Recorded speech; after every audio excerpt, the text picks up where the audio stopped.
Full slate of insiders: Chris Johnston, Pierre Lebrun, and Darren Dreger. Some wild images out of Florida in the wake of Hurricane Milton, and it could have been much worse. The Lightning postponed their home opener. CJ, any longer-term ramifications?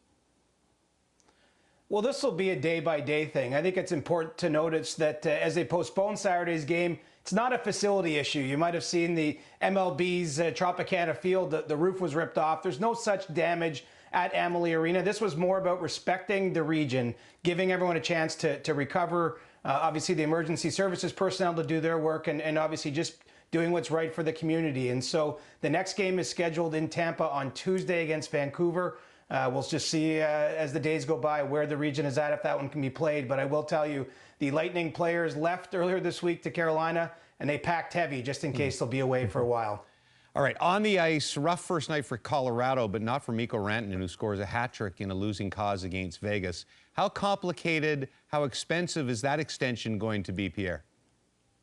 Yeah, well, it's already fascinating, James. I mean, often superstars of his ilk get signed a year out, like we saw with Leon Draisaitl, for example, in Edmonton, right?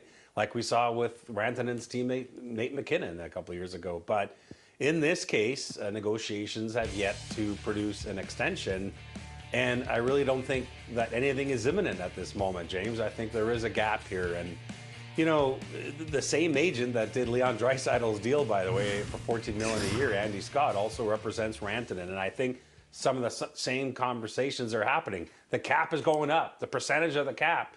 Let's not forget, Nathan McKinnon at $12.6 million a year, maybe a bit of an internal cap for Colorado. So this should get done, but I will tell you that not everyone knows for sure if it will. Going to be interesting. Yeah, you know what? It's so early for all of this, but it's also worth keeping an eye on Sam Bennett. Now, we know that Bill Zito and the Florida Panthers have got some tidy work done earlier this week, extending Carter Verhaeghe, who's an important piece. But on many nights, opposing teams will tell you that Sam Bennett is the head of the snake in Florida's lineup. Florida would love to extend him and keep him long-term, but open market, he's going to be a big-ticket guy simply because all Stanley Cup contending teams can see a good fit in Sam Bennett. Sometimes contract years can be a distraction for a player. Doesn't look like that for Bennett so far. Certainly doesn't look like that, Dregs, for Igor Shesterkin. No, I mean, amid some suddenly very public negotiating, Igor Shesterkin put the business side aside and focused on what he had to do, and that was stop the puck in the opening night Wednesday against the Penguins. So his game is unfazed, but that's not to say that he wasn't at least a little bit annoyed by information leaking earlier this week specific to his contract talks. Guys, there are some out there who believe that this guy is so committed to his position, and the range is somewhere between 11.5 and 11.7. 11.7 would make him the highest paid Ranger, but it doesn't matter to him. He's going to stay in the crease, stop the puck, and when the New York Rangers find the right spot, then he'll be happy to sign. And at the other end of that pay scale, CJ, there's some veteran defensemen looking for any NHL contract still.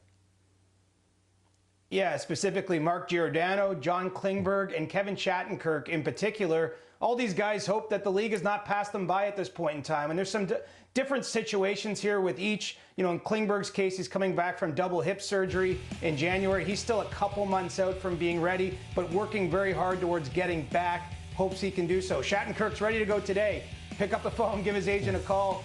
They've been in touch with some teams, and he's hoping to latch on soon. And as for Giordano, he was the oldest skater last year in the league. He's hoping for one more year at age 41. And in particular, he wants to land somewhere where he can be a depth option on a team with a chance to win a Stanley Cup. Something he hasn't done during his career, but would certainly like to. I'll throw one more name out there, too. Justin Schultz, coming off a good season in Seattle. He's actually turned down some NHL jobs. He might end up going to Europe if he doesn't find the right fit, but he's another veteran D that is taking calls from NHL teams. We'll likely spend a lot of time this fall talking about Team Canada roster prospects for the Four Nations, and the most interesting and perhaps concerning area continues to be goaltending, Pierre.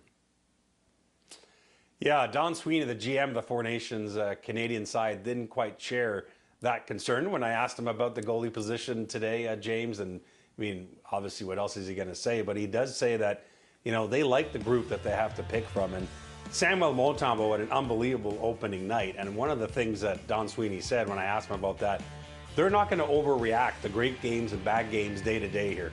They're looking at the body of work.